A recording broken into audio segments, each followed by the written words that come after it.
Hello everyone, welcome to What If Quirkless Deku makes contract with Fox Devil from Chainsaw Man Movie 1. Before we start, please go support President Thanos for writing that awesome fanfic. Devils, that was a household word in every country, but so were heroes.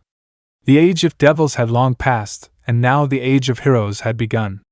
The heroes had given hope to the people, weakening most devils save a few.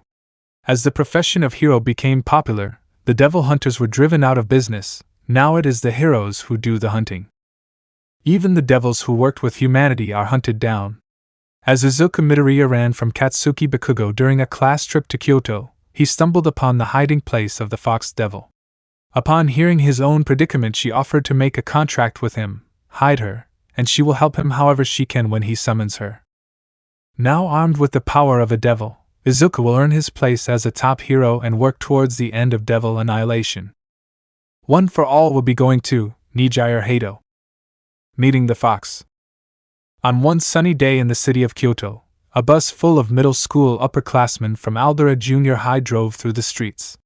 This specific class was on a field trip to visit a high school so the students could see what it would be like. Within the bus sat many students, but only one was sitting by himself, the only quirkless student in their school, Izuku Midoriya. He sat in a seat of his own, focusing on a notebook of his instead of trying to socialize. The bus came to a stop. Teacher, loudly. Alright, we're here, remember we are guests here, so be on your best behavior, I'm looking at you, Bakugo. The school's star student, Katsuki Bakugo, gave the teacher an angry look. Bakugo, loudly. Huh? What do you mean? I'm always on my best behavior. Teacher. What I mean is that if I hear even a single crackle come from your direction, you're sitting out here for the rest of the trip. Now come on, we're burning daylight. The class filed off of the bus. The teacher then let them choose partners that they'd have to stick with. Before either Bakugo or Izuku could get a word out, their classmates all paired up with other people, leaving Izuku and Bakugo to be paired together. Bakugo. Buck. Teacher. Alright, now that we're ready, we can begin the tour. All we need to do is check in at the office and get our visitor badges. Let's go. As the class walked towards the building, Bakugo HD'd to resist the urge to intimidate Izuku using his quirk, Explosion. Izuku, knowing just how volatile Bakugo was at the moment, elected to stay silent. After a few minutes, the class was inside and had been given their visitor badges. Teacher.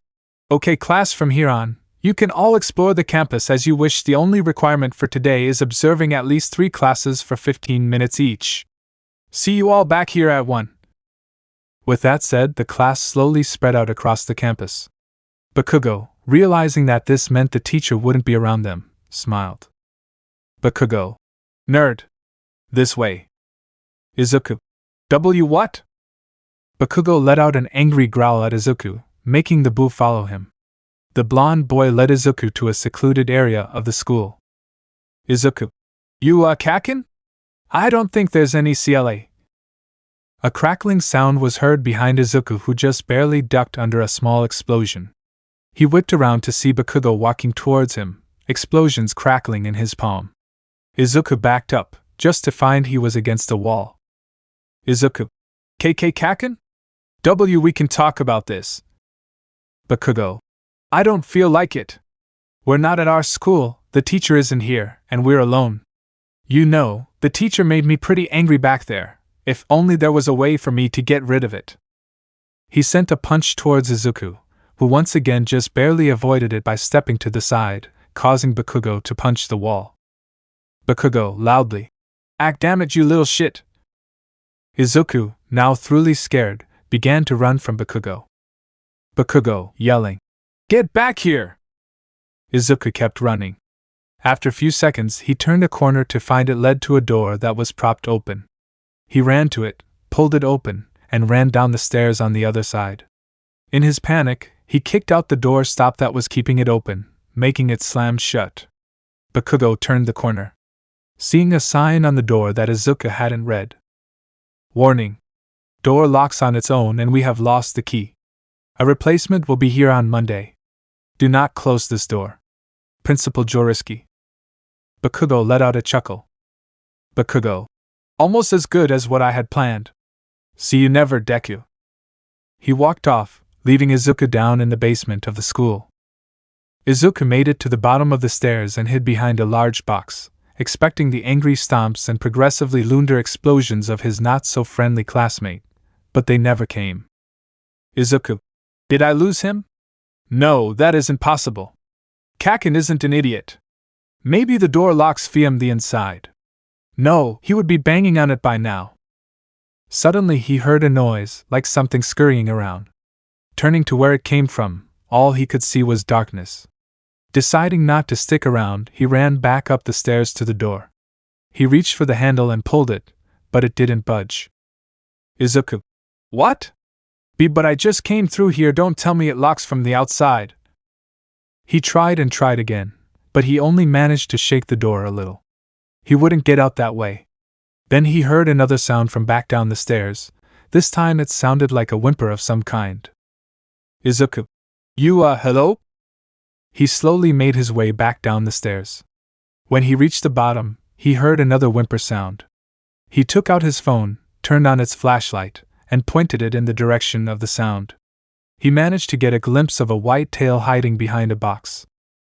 Needing more light than just his phone, he quickly found the light switch and turned on the lights.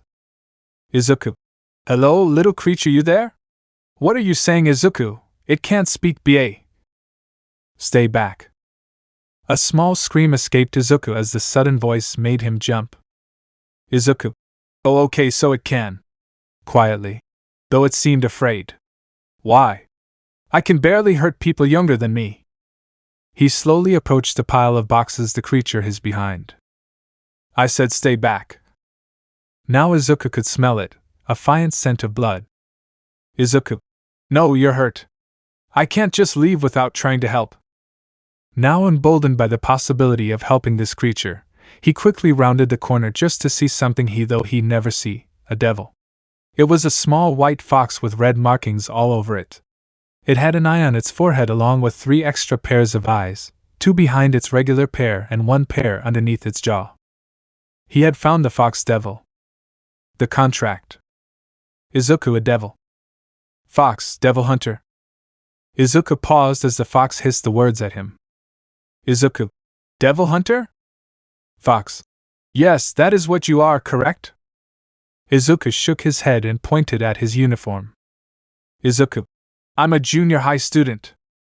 He then noticed the dried blood on the fox's side. Izuku.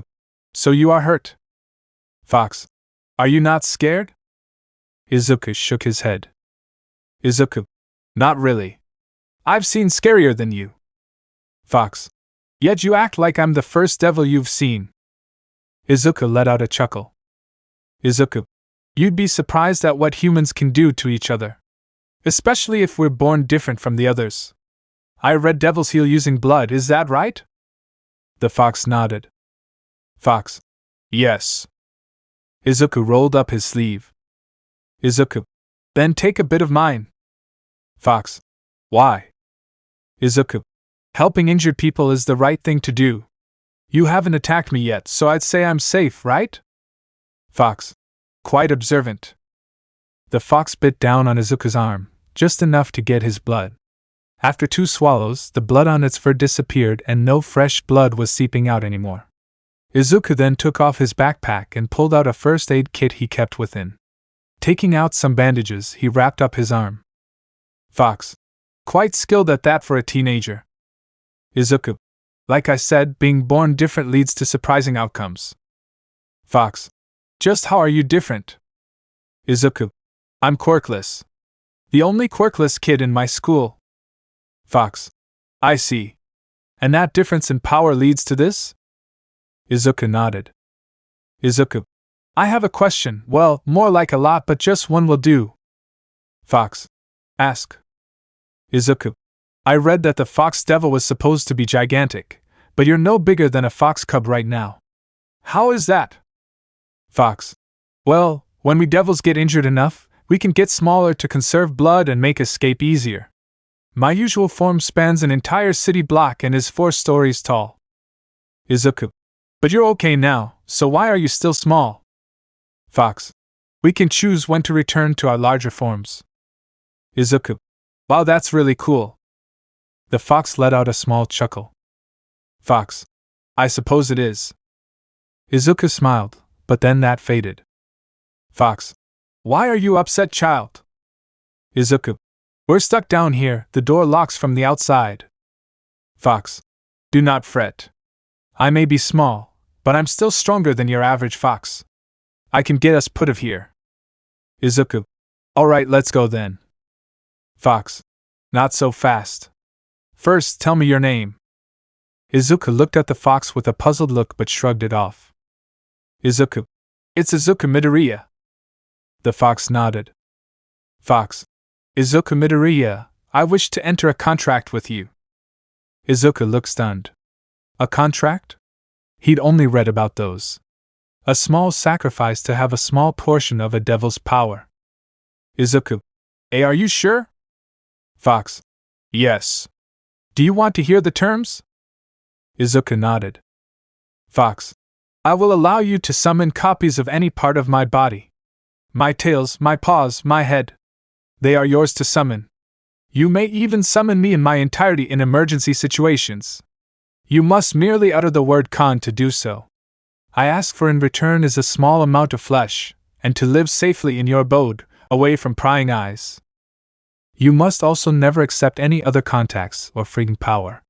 Do you accept? Izuku. Why yes I do, but why me? Fox. You are the first human to be kind to me in decades. I would foolish to not reward that. There is another requirement for summoning my body parts, however. You must make the shape of the part you wish to summon with your hands. You also must have your target within the shape. Izuku looked at the fix confused. Fox. I will teach you once at your home. Now let us leave. They began to walk over to the stairs. Izuku. Right, I wonder how my mom will react to me bringing home the fox devil herself. Himself? What are you? Fox. Technically I do not have a gender, though many have placed me under more feminine pretenses, which I do agree with. Izuku. So herself, got it. The pair quickly climbed up the stairs and reached the door. The fox backed up a little before charging at the door, which opened like it was unlocked, though Izuku could see the lock and latch had been sheared off, remaining in the door frame. Izuku. Whoa. Fox. Quickly, put me in your bag. Izuku nodded, knelt down, and quickly put the small devil into his backpack. Izuku. We're going to be here for a few more hours, so I suggest keeping quiet. Fox. Right. Just tell me when we reach your home. With that, Izuku walked away like nothing happened and went on with the field trip. Teacher. Midoriya. Why weren't you with Bakugo? The time to leave had come and it was clear that he and Bakugo hadn't been anywhere near each other the while time. Izuku. Well, I wasn't feeling well, so I had him go ahead of me until the feeling passed. The teacher gave him and Bakugo knowing looks before sighing. Teacher. Well, the important thing is that you all managed to get your quota of classes in. Come on the bus. Home. Izuku opened the door to the apartment he and his mother lived in. He quickly entered and shut the door behind him. This was all normal for him, but what he didn't expect was for his mother to be waiting on the other side of the door for him. Izuku. Oh, hey mom, is something wrong? She shook her head. Inko. No, it's just that I wanted to make sure you're okay. Kyoto may be safer than it used to be, but devils still pop up now and then, and the crime rate's been rising recently. Izuku let out a soft yet nervous chuckle. Izuku. I'm fine, mom, really. Inko. Katsuki didn't give you trouble today, did he? Izuku waved his hand to signify a more or less. Izuku. Kinda. He never actually hurt me, at least. Inko sighed. Inko. I swear, if I didn't know Mitsuki was doing her damnedest to fix that boy, I'd do it myself. Just then, Fox decided to shift within Izuku's bag, letting her presence be known. Inko. Izuku, what's in your bag? Izuku. You, and nothing. Inko put her hands on her hips and gave him a stern look. The last time she gave him this look was when she caught him lying about Bakugo bullying him. Inko. Don't lie to me, young man. Izuku. What do you mean? Inko sighed. Inko. Alright. None of my Katsudon until you tell me. Izuku, alright. Inko smirked and watched as Izuku took off his backpack. Izuku. Are you okay with this? Fox. It was going to happen sooner or later. Open the bag. Inko, who? Izuku unzipped his bag and Fox hopped out. She stretched a little before looking up at Inko. Fox. Hello? I am TH. Thump. Inko had passed out. Izuku. Mom? Izuku rushed over to her. Fox. Is she alright? Izuku. Yeah. This tends to happen when she gets too surprised. Fox. Good. How long will she be out? Izuku. She should be up just about now. As he finished saying that, Inko sat up. She turned to him. Inko. Oh Izuku, you won't believe the dream I had. The fox devil was in our apartment. Izuku chuckled. Izuku. That wasn't exactly a dream, Mom. He motioned towards Fox with his hand. Inko. I see. She promptly passed out again. An hour and some explaining later, Inko was brought up to speed. The two humans were sat at the table while Fox had to sit on the table. Inko. Let me get this straight. Katsuki chased you into the basement of that school, where you got locked in. The fox just so happened to also be hiding there from who? Fox. Heroes.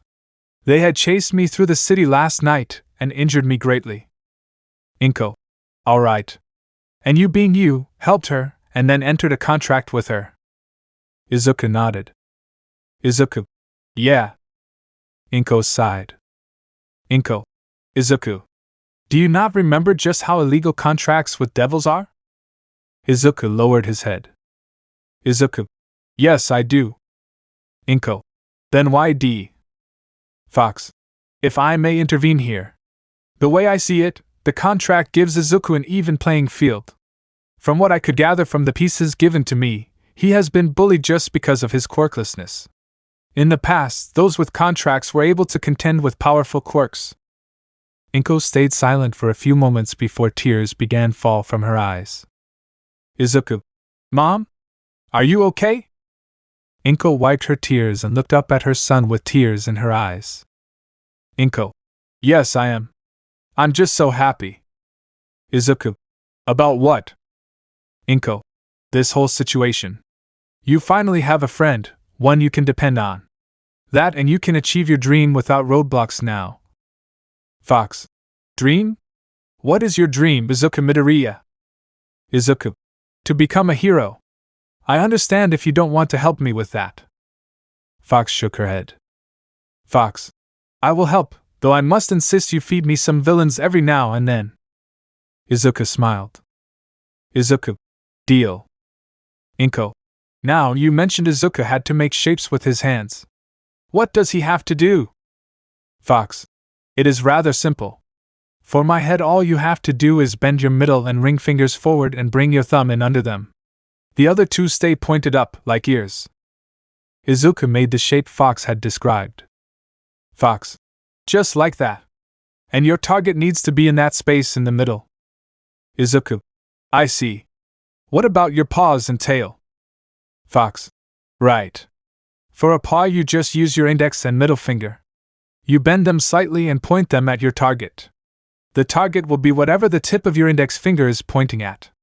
A tail is your pinky and ring fingers crossed. Your ring finger is what points at your target. Izuku. And all I have to say to summon them is KO. Fox. Not now, but yes. Khan. Is what you say. Though you can also summon me. There's no special gesture for that. And remember, my full body is a last resort for emergencies, got that? Izuku. I understand, since it would bring you directly into danger, but couldn't you just came back here? Fox shook her head. Fox. Once you fully summon me, I'll grow to my full size once more. This form isn't accessible until I'm greatly injured.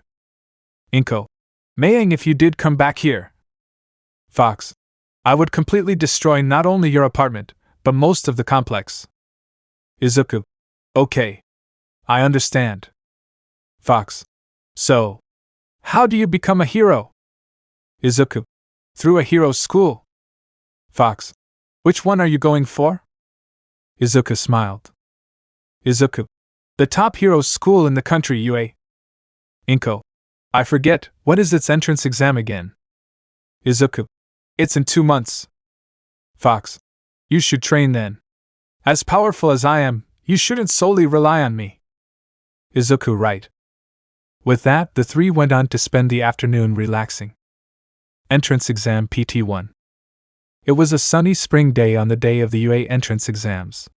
Students from all over were piling into its gates. Izuku approached the main gate and looked on awe of the building. He had seen much of it in pictures online, but being there in person was something else for the hero-obsessed boy. Someone bumped his shoulder to pass him. Izuku realized it was Bakugo, who gave him an angry look, though this didn't faze him. Izuku walked towards the exam building, but he overheard a conversation between two random students. RS1. Did you hear? The Fox Devil apparently managed to escape both All Might and Ryukyu in Kyoto a couple months ago. They just made this public. RS2. Now it escaped 2 top 10s? The first one nodded. RS1. Apparently it was able to just disappear. Izuku stopped listening. Having lived with the fox for the past 2 months, he had forgotten just how bad all devils were seen as. Thinking of this, it just gave him another reason to not summon her full body, as she wouldn't be able to escape any heroes. Thinking all of this distracted Izuku, leading to him tripping over his own feet. Suddenly his fall was stopped. Yeesh. Talk about bad luck, Greenie. He was pulled back up to a standing position. He then turned around to see a girl with green hair and a severed hand reattaching to her wrist. Izuku. Thanks. No problem, now we need to go before the test starts. See. Izuku, alright. He quickly turned around and began running to the exam hall. He quickly found his way inside, got his participant card, and found his seat. As the remaining participants found their seats, President Mike appeared on the auditorium stage. PM. Welcome, little listeners. President Mike, will be your proctor for the exam. Can I get a hell yeah? None of the participants spoke up. PM. What a letdown. Now, on to the practical portion of the exam. While he listened to President Mike explain, Izuku thought back to his training. 2 days after Izuku brought Fox to the apartment, the devil led him to a beach. The beach was covered in trash, however. Izuku. Why are we here? Fox. To train you. We only have 2 months, which won't give you time to build up much in terms of muscle. However, muscle isn't everything. Technique also plays a big role in a fight. Sure, you can just bulldoze through an enemy with enough muscle, but cutting or hitting your opponent's weak points would much more effective. Izuku. But how will we do that here? We can't exactly do that without people. Fox. Think about it, Izuku Midoriya. UA would not just send untrained teenagers to fight each other. That could be catastrophic. They'll most likely have you fight machines. Here, we can find the best course of action for you to take against metal opponents, as well as build up just a little muscle. Izuku thought for a second, smiled, then nodded. Izuku. Right, let's do this, Fox. The two walked into the large trash piles and began his training. Izuku gripped his forearms, feeling the metal bracers he had cobbled together from scraps of broken machines. They weren't much, but they would have to work as they were his only protection. He also had a slightly more structurally sound object in his backpack, but that had to stay hidden until the exam started. And you with the untamed green hair, you've been mumbling this entire time. Izuku didn't question it. He knew he had a habit of thinking out loud. Either take this exam seriously or leave. UA doesn't have room for people that don't pay attention. PM. Thank you, random examinee. The final robot is the 0-pointer. It's an obstacle that you'd be better off avoiding. Please stop bothering your fellow participants and sit down. The unknown boy bowed, apologized to President Mike, and sat down. The hero then released them to go change into tracksuits, or whatever they brought, and head to the exam area assigned to them. As Izuku changed, he rolled up the sleeves of his green and white tracksuit to reveal the hurriedly put-together armor, consisting of random scraps of metal, duct tape, and material off an old car seat. Before he left, he pulled his weapon out of his bag. It was an axe made up of a broken stand from an old fan, wires salvaged from building rubble that was deposited at the beach, and a piece of metal from a decommissioned school bus. He hadn't tested it at all, so he wouldn't know if it would survive. As he grabbed it, he rushed out to get to his assigned exam area. As he arrived, he began to examine his weapon, tightening the pieces of wire that held the head on and prevented the handle from cracking more than it was. As he did so, he felt a tap on his shoulder. He turned around to see the boy that called him out earlier. "Excuse me. I must insist you leave your weapon out here. I don't believe the test allows it." Izuku shook his head. "Izuku, they do, trust me, I checked. Wouldn't want this to ruin my chances. Oh, and thank you for earlier, I've been trying to keep my mumbling under control." The boy looked surprised. "Oh, well, you're welcome then. I do apologize for doing it so publicly." Izuku scratched the back of his head. "Izuku, it's fine. I'm Izuku Midoriya." He stuck his hand out to the boy, who took it. "Tenya Ida. Good luck, Midoriya." "Izuku.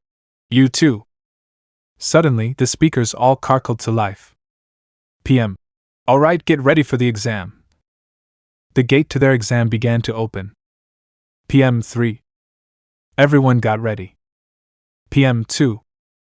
The doors opened wider. PM go. Izuku took off as the other participants stood confused at present mixed shortened countdown. The exam had just begun. Entrance exam PT2. Izuku quickly came across the first robot, which was a 2-pointer. The 4-legged robot sent its tail at Izuku to attack, but Izuku managed to avoid it. He leapt onto the robot and sent his axe into its head, deactivating it. A 1-pointer then wheeled over and swung its arm at Izuku, knocking him off the 2-pointer. Quickly recovering, Izuku moved just before the robot sent a volley of rubber bullets his way. He rushed towards the robot, ducked underneath another swing, and sent his axe into the robot's eye, landing him a 3rd point. Knowing that was nowhere near enough and hearing the sounds of destruction from other test takers, he pressed on. In an observation room nearby, the staff of UA as well as a few safety commission employees were watching the exam, judging the potential students. UA's principal, Nizu, spoke up from his seat. "Nizu, we have a lot interesting candidates this year, wouldn't you say, Aizawa?"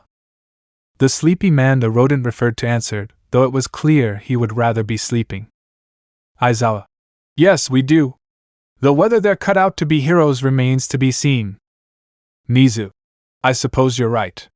What do you think, ectoplasm?" Ectoplasm: "I see many strong quirks and individuals who trained heavily to get here. This coming year might just be the strongest group of students we've seen in a while." Nizu: "I agree. Pauloder, I hope this year's support course can keep up with their hero counterparts." The short, ginger man shifted in his chair. Power Loader: "This batch of first years are more than capable of keeping up with the hero course." Nizu: "Perfect. Do any of them catch the eye of anyone here?" An extremely skinny arm was raised. Nizu: "Who is it, All Might?" The blond man pointed at a certain green-haired boy armed with gear made of junk. All Might: "That kid. He isn't using a quirk." Typing could be heard as Nizu pulled up Izuku's file.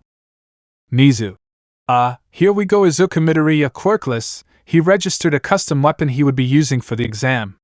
He's doing quite well. He's over 50 points. A purple-haired woman known as Midnight looked over her boss's shoulder.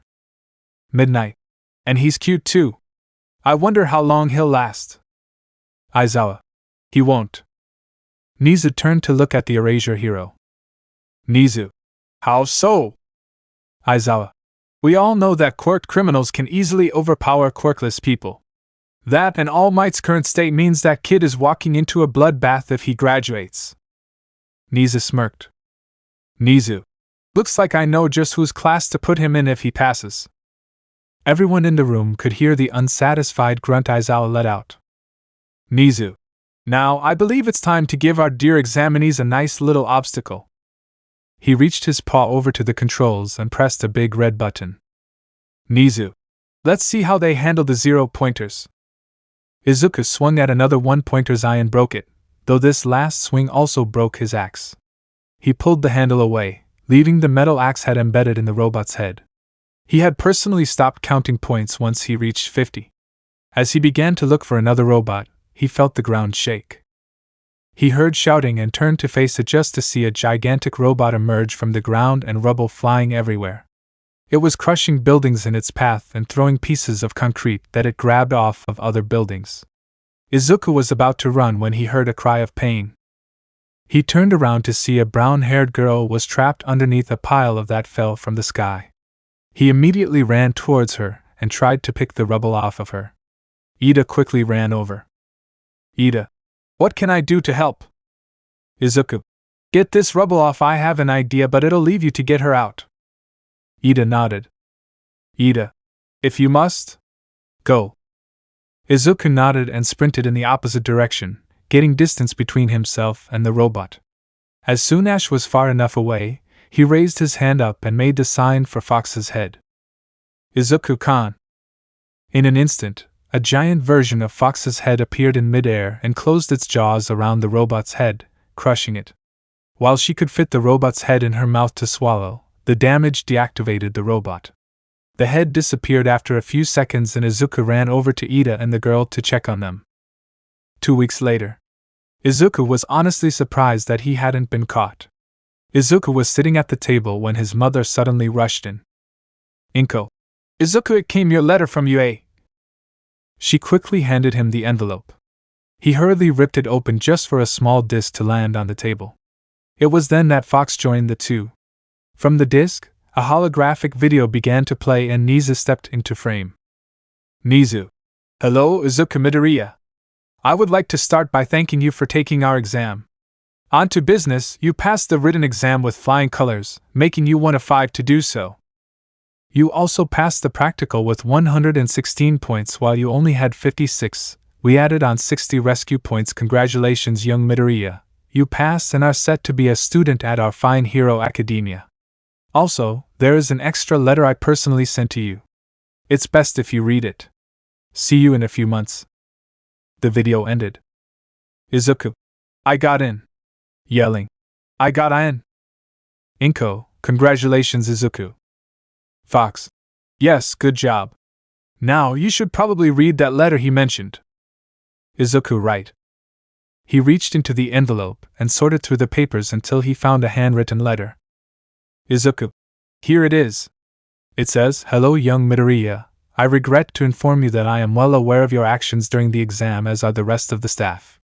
Due to the knowledge that the Fox Devil once worked with humanity, I will allow you to attend. I must warn you though, if you use it against students during training or other activities, you will be expelled. Sincerely, Nizu. Well, that could be bad. Fox walked across the table to read it herself. Fox. Well, we must assume that he only knows of my head. My paws and tail are far less lethal than my head, and that's only when I actually eat the target. Izuku. I'm just afraid that if I do anything they see as violating this, expulsion would be the least of my worries. Fox. That is when you would summon me. You have been kind and so has your mother. I shall return the favor and help you too however I can should you need it. Izuku smiled. Izuku. Thank you. Now to prepare for UA. First day. Izuku once again approached the front gate of UA, this time with the UA uniform on. He gripped his backpack straps and stepped through. He quickly made his way into the school and immediately saw a familiar face, the girl that caught him when he tripped. She looked lost, so he went over. Izuku. Hey, I never got your name. She turned to look at him and instantly recognized him. Grina, hey man, you made it. It took a few seconds for her to realize what he fully said. Oh right. The name's Setsuna Tokage. Izuku. Nice to meet you, Tokage. What class are you in? Setsuna. 1A, but I can't remember the map. Izuku. I'm on 1A2, I know the way. Setsuna. Really? Come on, let's go. He walked in the right direction and she followed. In just a couple minutes they reached the door. Izuku. Ready? Setsuna. Hell yeah, open it. He nodded and opened the door. The two of them stepped inside. Most of the class had already arrived, including both Ida and Bakugo, the former yelling at the latter for having his feet up on his desk. Ida, take your feet off that desk this instant. The desk was used by our seniors, their seniors, and many other great heroes. Before Bakugo could respond, Ida glanced to see who entered to see the familiar face of Izuku. Ida. Ah, Midoriya. He turned and approached Izuku and Setsuna. Ida. It's good to see you passed. What you did was amazing. I had no idea you had such a quirk. Izuku chuckled nervously. Izuku. Why, yeah, my quirk. Izuku was silently celebrating that Ida didn't know what the fox devil looked like. I recognized that messy hair fox boy. Izuku turned around to see the brown-haired girl he and Ida rescued from the zero-pointer. An elbow was planted on his shoulder as Setsuna leaned on him, though she was using her quirk to levitate her torso as she was shorter than Izuku. Setsuna. Geez. Famous already, Greenie? Izuku scratched the back of his head. Izuku. All I did was help get her away from the zero-pointer in our area. Ida. You did more than that. Your quirk was the entire reason we saved. Sorry, what is your name? Oit Achiko Uraraka. Ida. Thank you. It was the entire reason we saved Uraraka. A growl of disdain familiar to only Izuku was heard behind them. Bakugo. Now hold on one SE. If you're here to make friends, then leave. The Uraraka turned around to face the voice, and the rest of the group looked down to find the source to be a man in a large yellow sleeping bag. The man drank from what looked to be a juice pouch and proceeded to stand up, the sleeping bag falling off of him. He stepped out of the bag and passed the group into the room. My name is Shota Aizawa, and I'll be your homeroom teacher for your 3 years here. Now. He walked over to the front podium and pulled out 2 boxes from within, one labeled boys, the other labeled girls. Aizawa, grab your P uniforms and meet me outside in 10 minutes. He then left the room for the outside P grounds and the students to do as he said. As he made it outside, he was met by his boss, Principal Nizu. Aizawa. Sir, why are you here? Nizu. Just to make sure nothing happens. Aizawa narrowed his eyes. Aizawa. Why? I'm the only teacher you didn't tell about what you saw Midoriya do. I'm also the only one you forbade from watching the exam recording. You're protecting him. Nizu shook his head. Nizu. No. I am merely allowing him to get fair judgment. You are the only one I trust with that call. The rodent then walked past Aizawa and around a corner to watch what he was going to have the students do. He silently acknowledged the large blonde man that was stood there as well. Both would ensure nothing bad would happen. A few minutes later, the students emerged from the building. Aizawa. A bit slow for my liking, but you'll all get better. Uraraka. Sir, why are we out here? We're going to miss orientation. Aizawa.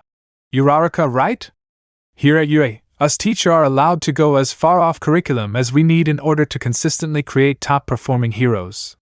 As to why we're out here, you'll all be doing quirk apprehension tests, like the fitness tests in middle school but with your quirk. A pink-skinned girl got very excited. We get to use our quirks? This sounds fun. Aizawa. Fun? Alright, then let's make this a game. Last place gets expelled. It was then that Izuku stopped listening. He had realized Aizawa wasn't keeping an eye on him like he thought he would, as if the man didn't know what he looked like. Was he unaware of the fox? When he tuned back in, Bakugo had thrown a softball using an explosion and Aizawa held up a tablet with his score. Aizawa. That is what you'll be doing today. Now line up and we'll begin. While Izuku had been training even after the entrance exam, he wasn't the most physically fit. He did well in most of the tests, but fell short in the grip strength test and the standing long jump. After a while, it became his turn on the ball throw. He stepped up to the circle and grabbed the ball. Aizawa. Hold it. Izuku looked to his teacher. Izuku. Is something wrong, sir? Aizawa. Not exactly. I just need you to use whatever you did in the entrance exam. Understood? Izuku nodded. Izuku. Why, yes, sir. He turned back to the direction he had to throw the ball. If he summoned her head, he doubted Aizawa would let him stay even if he was above last place. A paw would probably miss, and could do damage to the area. A tail, that would do. He wound his arm back and then swung forward, throwing the ball as hard as he could. As the ball left his hand, he crossed his pinky and ring finger. Izuku-kan. In an instant, a white and red tail larger than even All Might appeared out of thin air and swung out at the ball. It made contact and launched the ball further. It also made a small gust of wind to help push the ball further. The tails disappeared, and a couple seconds later, Aizawa held up the tablet which said 483 meters. Aizawa. Good job. He eyed Izuku. Now he knew why Nisa purposely kept the information from him. He looked to the class to see if few recognized the ability Izuku had just shown off. Aizawa sighed and walked towards a wall before turning to the class. He pressed a button on his remote, and a small projector in the ground made a scoreboard appear with each student's score. Izuku had come in 12th. Aizawa. Oh yeah, the whole expulsion thing? It was merely a logical ruse to get you all to try your best. None of you are going home. That includes you, contract holder. Everyone go back to the classroom and grab a syllabus, they're on my desk. The students did as he said, with him giving a nod to Izuku as he passed. Izuku had survived his first day and gained the acknowledgement of his homeroom teacher. Combat training. It had been a week since Class A started their first year at UA. Izuku hadn't been able to connect with many of his classmates after the first day, his small circle of friends being Setsuna, Ida, and Uraraka. He had also been able to dodge Bakugo during that week, not willing to tell him that he was the reason that he was even able to enter UA. Now, the class was sitting in their classroom, waiting for their next teacher. They were excited. This class was going to be their first practical heroics lesson. Setsuna leaned forward and started to talk to Izuku. Setsuna. Hey, Greenie. Any idea who our teacher is? Izuku turned to face her. Izuku. Not really. It could be that new teacher the upperclassmen have been talking about. Setsuna nodded, agreeing with him. It was then that the door was slammed open and the one hero Izuku was the most excited and nervous to see entered the room, All Might. On one hand, he was the symbol of peace and Izuku's favorite hero, but on the other, he was one of the heroes that injured Fox enough to make her shrink. All Might. I am here coming in like a hero. The man, recovering from the rather odd position he opened the door in, walked to the front podium and turned to face the class. All Might. I shall be your heroics teacher, as I'm sure you're all aware. Today is your first practical lesson, so, for today we will be doing. He reached behind him, presumably into a pocket, and pulled out a card, presenting it and the text on it to the class. All Might, battle training. He quickly put the card away. All Might. But what is a hero without their gear? He pressed a hidden button on the podium and from the wall 20 cases emerged. All Might. Using your costume requests you submitted, we had support companies make them to your design. Now take them and meet me at ground beta.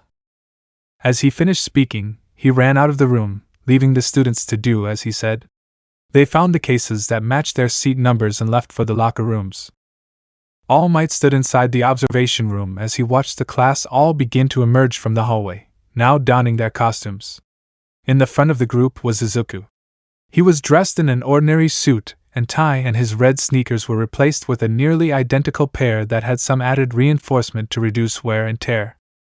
He also had a metal baseball bat on his back, a utility belt, and a pair of metal bracers underneath his sleeves. All Might took note of how similar he looked to the old devil hunters. All Might. I must say, you all look like you're on your way to becoming fully fledged pros now. Allow me to go over today's exercise. We will be conducting 2-on-2 mock battles indoors.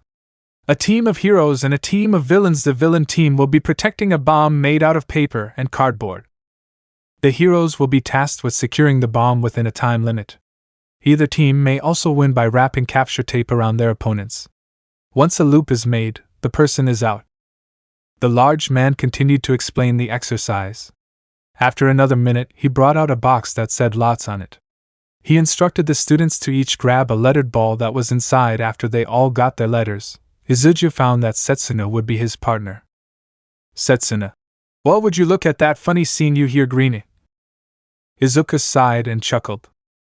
All might. And now, to select the first teams. At some point he had pulled up to more boxes. He had just stuck his hands inside and now he pulled them out, grasping one ball in each. He looked at them for a second before showing them to the class. All might. Team A will be the heroes and Team D will be the villains. Izuku quickly looked to Team D, and noticed it was Bakugo and Ida. He locked eye with his explosive peer before looking away. All might. Both teams head to the designated building. Remember your materials.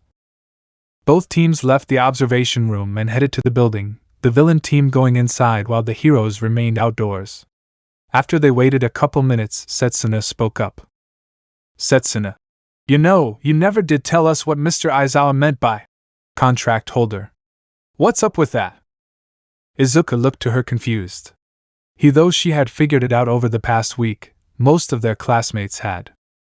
Izuku. He meant, like a contract. An agreement with the devil. Setsuna. Well, really? Which one? Izuku the FO. The buzzer to start the match went off. Izuku. I'll tell you the story later, let's do this. Setsuna. Yeah. Setsuna split her body into parts and flew into the building while Izuku walked inside, bat in hand. Shortly after entering, Setsuna's mouth appeared next to Izuku. Setsuna. I found the bomb. 4th floor, near the center. Bakugo's heading this way. Izuku. Of course he is. Kaken wouldn't miss an opportunity to put me in my place. Setsuna. I could touch the bomb now. Do you want me to or do you want to fight? Izuku smiled. Izuku. I'll show him how I've grown. Setsuna's mouth then left.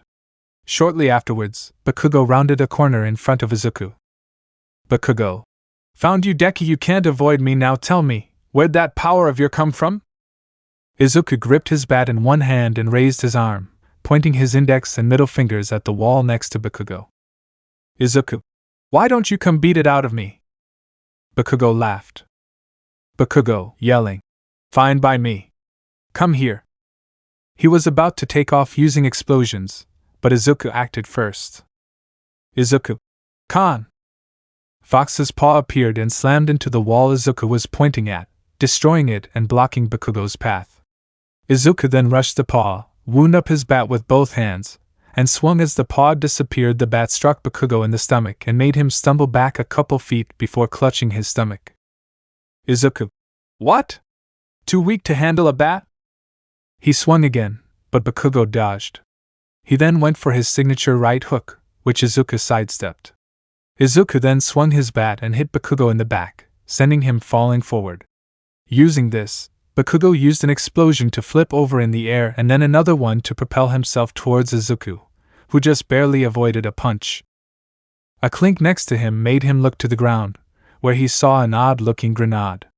It exploded and sent Izuku back down the hall, his back hitting the concrete wall with enough force to know the wind out of him. As the dust settled, Bakugo watched as Izuku struggled to his feet while panting. Izuku had also dropped his bat when the explosion hit, so he was weaponless. It was then that Bakugo's own bracers flashed red, bringing a sadistic grin to his face. Bakugo. This is where the real fun begins. He lifted his arm. Bakugo. Do you know what these do, Deku? They store up my excess sweat, the stuff I don't use. He put his hand on the handle. Bakugo. They let me release explosions bigger than I could naturally handle with none of the drawbacks. He pulled it back to reveal a pin. Bakugo, yelling. The more sweat, the bigger the boom. The PA system crackled to life. All might. Young Bakugo, don't you could kill him. Bakugo, yelling. Not if he dodges. He then pulled the pin and a giant explosion erupted from his gauntlet. The explosion turned the hallway and the rooms connected to rubble, leaving only a thick dust in the air. Bakugo walked forwards to get closer to where Izuku was and raised his hand, sending out a small explosion to clear the dust, but just found a large mass of white fur. Fox. Nice try, kid. It then disappeared, and before Bakugo could process it, something hit him in the back of the head, and everything went dark. Once the dust full settled and the cameras could see again, All Might and Class 1A could see Izuku standing over an unconscious Bakugo, costume and skin burned, leaning on his bat for support. Izuku turned on his communication device. Izuku. Bakugo down. Get the bomb. Setsuna, right away. As the buzzer sounded and All Might declared the hero's victory, Izuku fell to the ground and fell unconscious.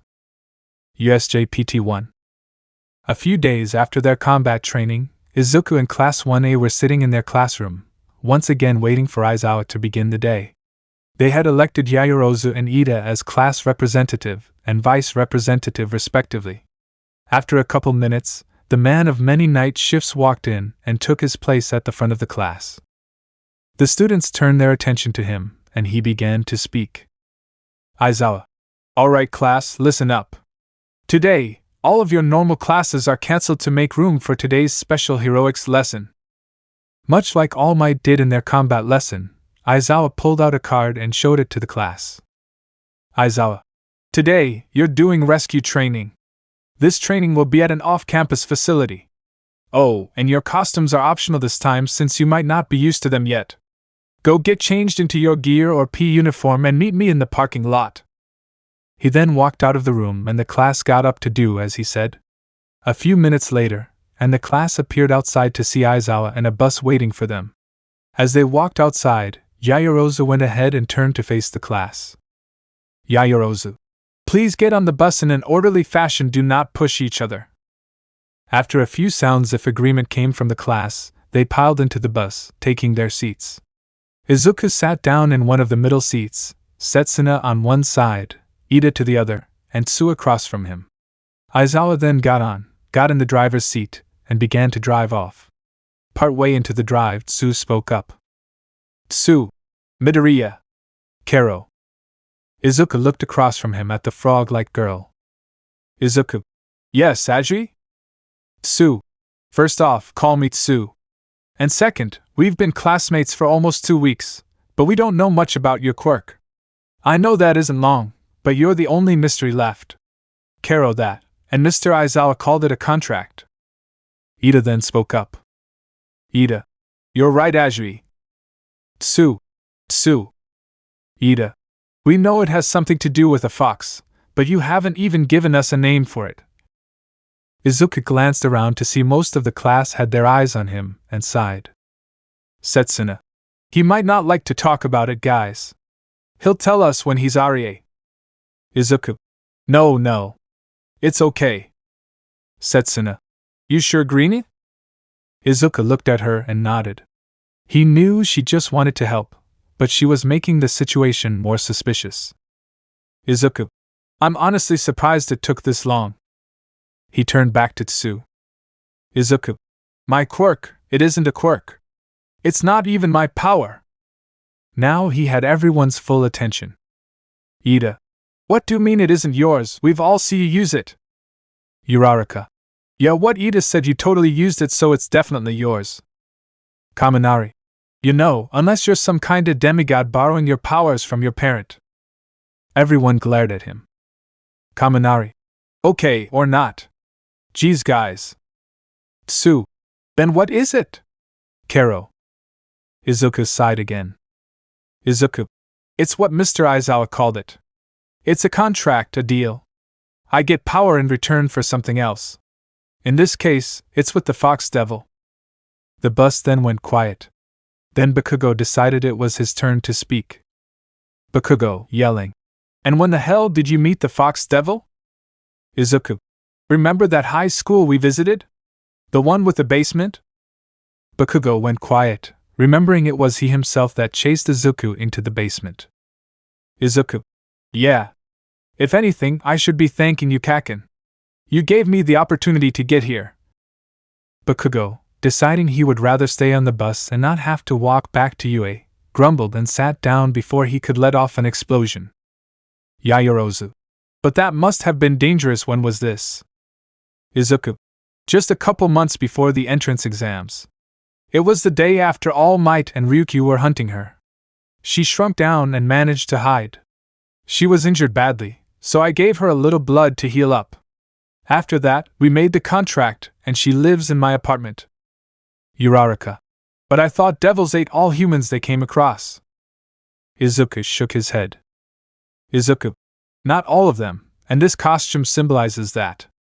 It's made to match what professional devil hunters used to wear before heroes put them out of business. They had contracts with devils, and many devils them liked working with humans as long as they were fed, including the fox. Ashido. Cool, do you have any other contracts? Izuku. Nope. Part of the one with Fox, can't accept another contract or foreign power. Kirishima. Still, helping out a devil even without knowing what it might do is pretty manly. Aizawa. Shut up, we're here. As he said that, the bus stopped and the class funneled out. In front of them was a gigantic domed building. As they did, a hero in a spacesuit-like costume walked over. Aizawa. Class, meet 13. She's UA's resident rescue specialist. 13 waved. 13. Welcome to the Unforeseen Simulation Joint, or the USJ for short. Please come inside. She waved them over and led them into the facility. As they entered the large doors, the class looked out at the large interior. Multiple different zones, a couple with their own domes, were spread out across the inside. 13. I created this facility when I realized heroes needed to focus on rescue instead of combat. So few today know the proper procedures and how to actively combat disasters. She turned to that class. 13. I also created it, because of my quirk and others like it. Mine, black hole, sucks up matter and turns it to dust, making it easy to kill. But I'm sure my designation as rescue specialist has already shown you, it can also be used to save. Here, heroes with all kinds of quirks learn to use them in different ways, to save rather than harm, to defend rather than attack. Kirishima. Hey, did the lesson start already? 'Cause those are some pretty cool looking fake villains. At that, everyone looked at Kirishima, then to where he was looking to find a large purple portal with a horde of villains pouring out. Then the last two appeared, a skinny man covered in hands, and a large, beaked creature with an exposed brain. Aizawa. Those aren't fake, they're the real deal. He put his goggles on and jumped in front of the class. Aizawa yelling. Get out of here. USJPT2. Aizawa sprinted down the stairs towards the large group of villains.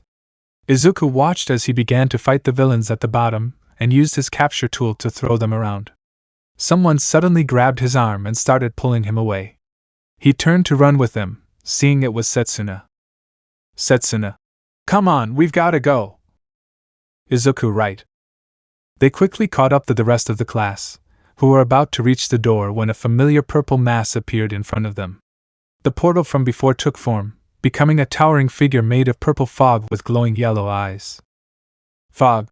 Hello there, hero students. It appears All Might is not here. Was there a change in schedule? A bad feeling made Izuku raise his arm and make the sign for Fox's head. 13 too raised her arms, prepared to use her quirk. Izuku Ko. Before he could finish, both Bakugo and Kirishima charged at the villain. Bakugo, yelling. You left yourself wide open, die. 13 yelling. No, get out of there. Both boys attacked the villain, but Bakugo's explosion and Kirishima's hardened arm passed through the fog. In response, the villain attempted to strike back, sending streams of fog at the two, but they managed to jump back, avoiding the attacks. Fog. Not even a moment's hesitation, and such strong quirks. No wonder you're in UA. Unfortunately, that won't make a difference. All Might isn't here and that really messes up our plans, so I'll have to lure him here. I'm sure taking the lives of his students will do the trick. Similar streams of fog to the ones he used to attack Bakugo and Kirishima appeared from him, but instead of attacking, they went over the class. More and more appeared, eventually covering the class, including Izuku. He raised his arm again, making the sign for tail. Izuku yelling, Khan. A large tail appeared, swiping the air and blowing the fog away, but it was too late. Izuku felt the ground under his feet disappear as many of his classmates fell into portals as well. As soon as he passed through, the portal disappeared, leaving only the top of the dome in Izuku's sight. As he kept falling, he flipped around to find he was falling through a hole in the roof of the Inferno Zone. Thinking quickly, He made the sign for a paw and pointed at the ground. Izuku, please work. Kan. A large white paw appeared out of nowhere and hit the asphalt floor. Izuku hit the leg attached to the paw and began to roll down, using it as a ramp. After a few seconds he reached the actual paw and was rolled onto the road, stopping a few meters away from his impromptu ramp. His bat, having fallen out of its holder, landed several feet away. He rolled onto his back and took in a deep breath. Izuku. Oh my God! Never. Again. He sat up and looked around, noticing the street he was on was empty. He stood up and retrieved his bat, still looking around. Izuku. Strange. If they were going to separate us, why aren't any of them here? He then heard a commotion on a nearby street. Following the sounds of people shouting, he made it to the corner that met the raid he was looking for and saw a bunch of thug-looking villains surrounding Ojiro. Izuku yelling, "Hey!" The thugs and Ojiro turned to look at him as he began to walk towards them. Izuku yelling, "Get away from him!" A man stepped forward. Thug 1. Yeah? And what are you going to do if we don't? Izuku pulled his bat out from its sheath on his back and pointed at the man with both his index and middle fingers. Izuku, I'll make you. The thug began to laugh, as did the others. Ojiro yelling, Midoriya, get out of here. Thug 1. Yeah, what your pal said, scram key. Izuku. Kan. Fox's paw appeared once again, slamming the thug into the ground and knocking 2 others away. A woman let out an angry growl and charged at Izuku. Thug 2 yelling, You'll pay, you brat. As she charged at him, she touched the ground with both hands, which were suddenly covered in asphalt. She then raised both arms and swung them down as she reached Izuku, who put his own arms up. The metal bracers he was wearing protected him, but he was still pushed back. Before she could attack again, he charged towards her. She swung at him as he got close, but the added weight of the asphalt made her slow and clumsy. He managed to avoid her punch and swung his bat into her stomach, knocking her to the ground. As she lifted her head up, he grabbed it and shoved it back into the road, knocking her out. He looked over to Ojiro to find he was able to deal with the remaining thugs. Izuku, you okay? Ojiro, yeah, are you? Izuku, nothing, that won't go away in a couple days. Ojiro, good. We should get back to the class. Izuku nodded. Izuku, right. Let's go. As they ran to the exit of the Inferno Zone, Ojiro struck up conversation. Ojiro, where'd you learn to fight? I don't mean to be rude, but everyone in our class seems like they know how to fight at least a little, but you fight like a natural. Kinda like Bakugo. Izuku, he's who taught me, though he doesn't know that. Ojiro, really? Izuku, yeah. After so many years of getting beat up and seeing him beat others up, you pick up a thing or two. Ojiro, I see. Izuku laughed a little. Izuku, it's fine. Seeing him angry over being the reason I'm here is more than enough for me. They found the exit and ran out of the Inferno Zone and towards the center, just to see the muscular beat creature from before standing on top of Aizawa with an arm in its grasp. The man covered in hands was talking to Aizawa. Hands? Like an eraser? Even with your quirk, you're terribly underleveled to fight this monster. Ojiro, Midoriya, can't you make the fox eat it? Izuku, and kill Mr. Aizawa along with it? No thank you. As they finished talking, the fog villain appeared again and began to talk to the hand villain. Fog. Tamura Shigaraki, I apologize, but one of the students managed to escape. The man now known as Shigaraki began to scratch his neck. Shigaraki. Kurojiri, if you weren't our transportation, I'd rip you apart. He suddenly stopped scratching. Shigaraki. Oh well, guess that just means this run is over. Might as well make our defeat hurt a bit more. He suddenly appeared in front of Izuku and Ojiro, his hands going for both of their faces. He made contact, but nothing happened. Shigaraki. You really are cool, Eraserhead. Izuku and Ojiro saw that Aizawa was using his quirk on Shigaraki. Shigaraki. Nomu, break his arm. The creature did as it was told and snapped Aizawa's arm. The two students acted quickly, jumped back, and used Shigaraki's change of focus to try and attack him. Izuku swung his bat and Ojiro spun to attack with his tail. Shigaraki. Noma. The beast disappeared from where Aizawa was and reappeared behind Shigaraki while catching both attacks. Ojiro wa. The Noma, in a blink of an eye, punched Ojiro in the stomach, knocking him out instantly and sending him flying. Izuku yelling Ojiro. He let go of his bat and placed his arms in front of himself just in time to block Noma's punch.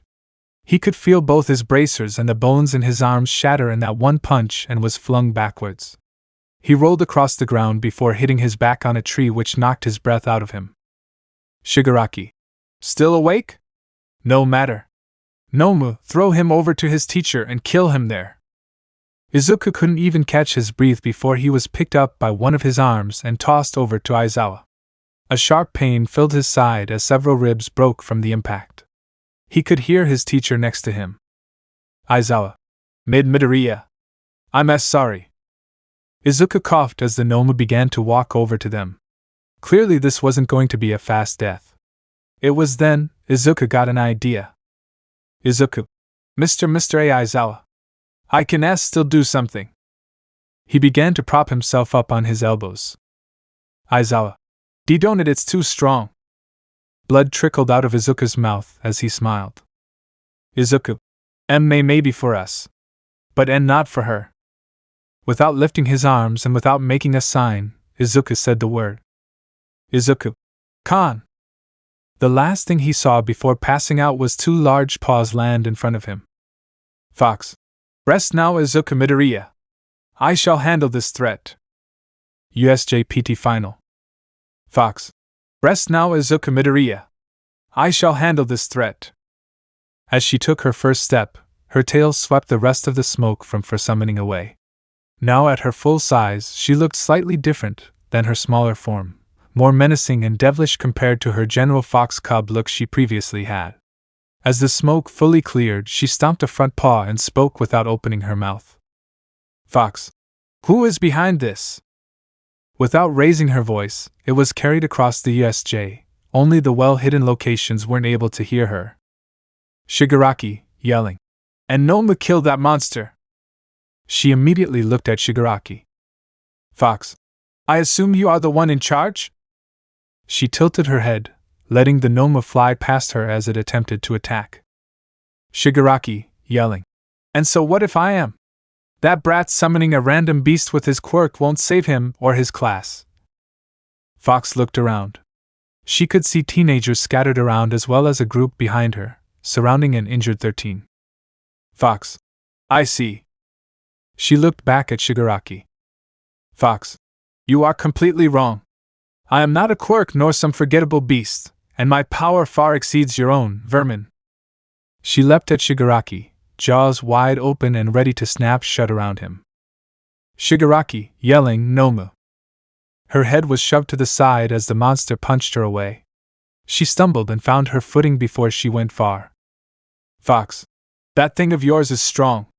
It's sent. How are there so many people inside it? Shigaraki let out a small laugh. Shigaraki. Impressed? Noma here was bioengineered to defeat All Might. Fox. That is its only purpose?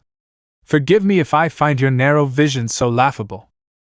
She raised her paw, swiped at the Noma, which jumped over the attack. As it was in the air, she clamped her jaws around it, only for them to get forced open and the Noma began to climb out. Fox. No, you don't. She put more strength into her jaws, forcing them shut and cutting the Noma in half from the waist down. She swallowed the legs. Fox. There, your weapon is defeated. Now surrender before I stop feeling generous. This time, Shigaraki's laugh was louder, gleeful. Shigaraki, yelling. Did you think he'd be able to kill All Might with just super strength? Fox looked down at the Noma to find it was standing again, its legs almost done regenerating. She growled in annoyance. Shigaraki, yelling. And now that you've bit him, don't expect him to let you do it again. She smashed the Noma into the ground with her paw. Fox. Then I will just attack until this thing can't regenerate. She pulled her paw back as she felt it getting lifted before switching to her other paw, though this time Noma caught it effortlessly and grabbed onto it. She tried to pull back, but it dug its heels in, stopping her from doing so. Fox, let go. It pulled on her paw, making her fall forwards and leapt at her, delivering a punch to her head, this time making her roll across the ground. She immediately began to recover when it landed on her and stomped on her side, pushing her further into the ground. It was then she noticed that the thugs previously knocked out by Aizawa were getting to their feet. Shigaraki, yelling, "Restrain that thing, keep it down!" Before the villains could do anything, she smacked the Noma with her tail, which knocked it off balance, making it fall and letting her stand up. She used her tail again, sent several thugs behind her flying away. Neither her nor the Noma moved. It seemed to be nearly indestructible as well as faster than her. The moment she tried to overpower it, the Noma would just tank the blow and hit back to much greater effect. Shigaraki, giving up already? That brat should have known a summon can't beat a boss on its own. Fox, not many have challenged me such as this, and even fewer have lived. You underestimate my abilities, and that will be your beast's undoing. Order it to attack. Shigaraki, it's your funeral. Noma, finish this. Noma rushed at Fox and leapt to punch her in the head. She immediately turned around and sent it flying away with her tail. It fell into the Inferno Zone but quickly recovered. It leapt out of the hole it made and wound its fist back to punch her in the face, but she ducked under the punch before headbutting it higher into the air.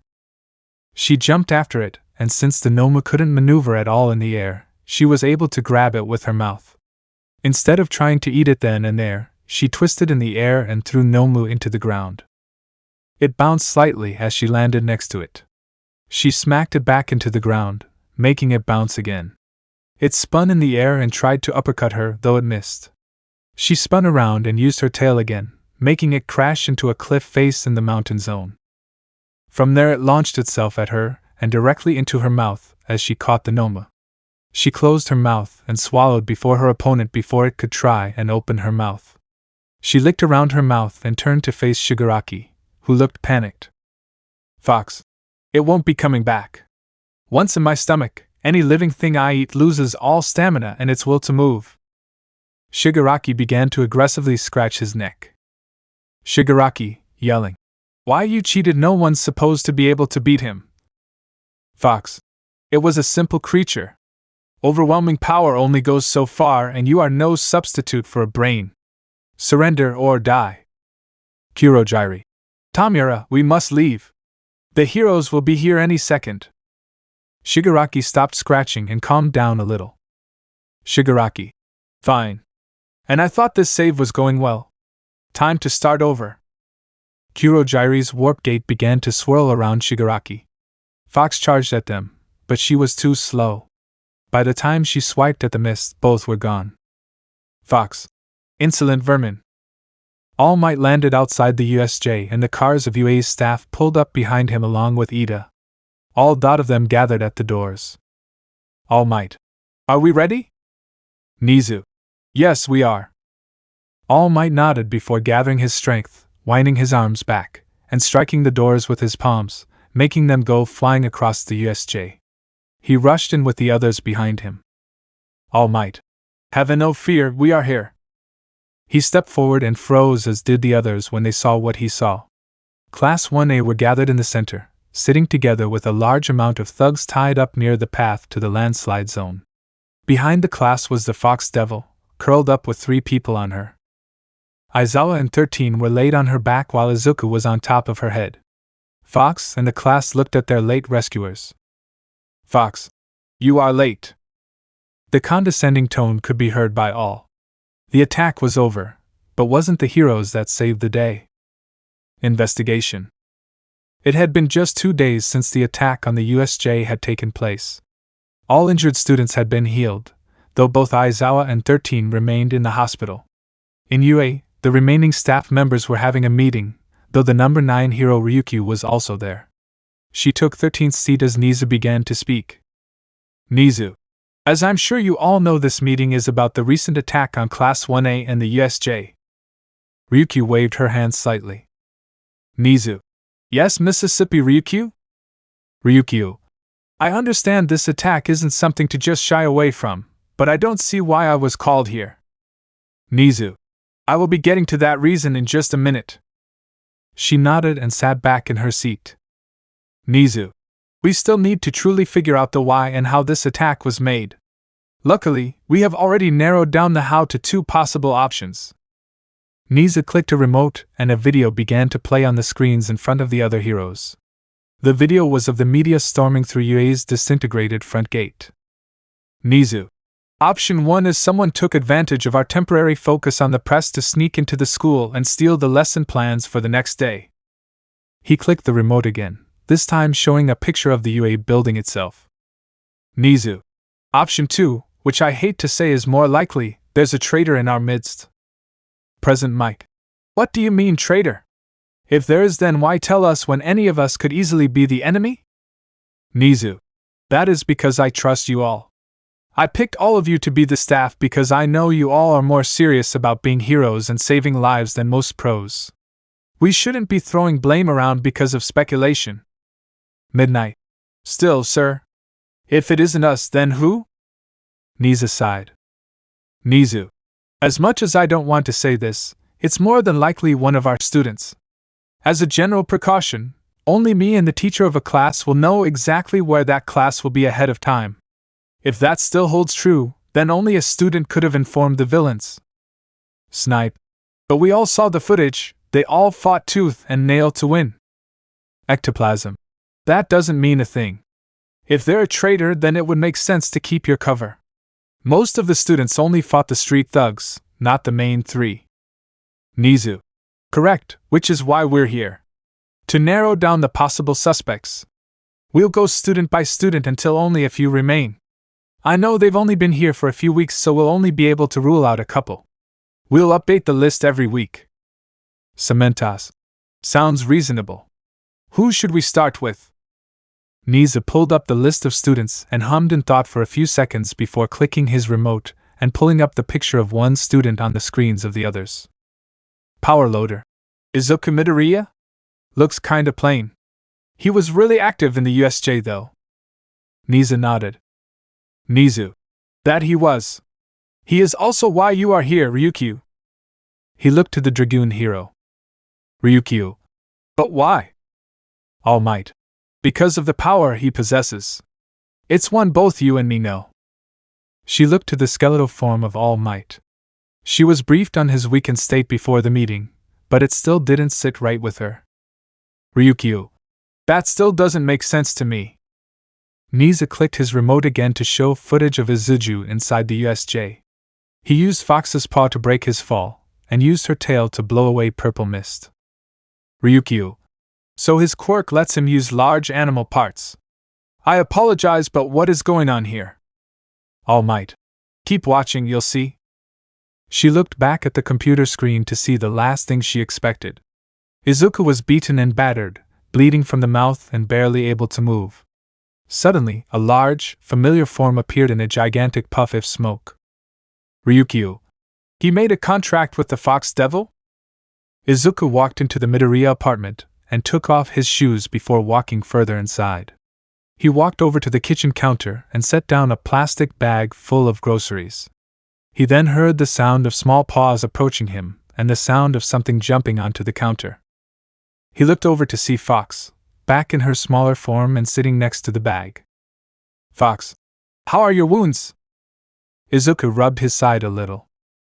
Izuku. They ache, but that's better than broken. I'm just glad I'm alive, to be honest. Fox. Yes. Summoning me was a gamble on your end. Though it worked out for you. When will UA open back up?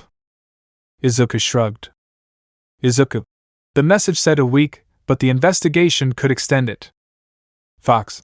I see. You better rest then. Doesn't that festival happen soon?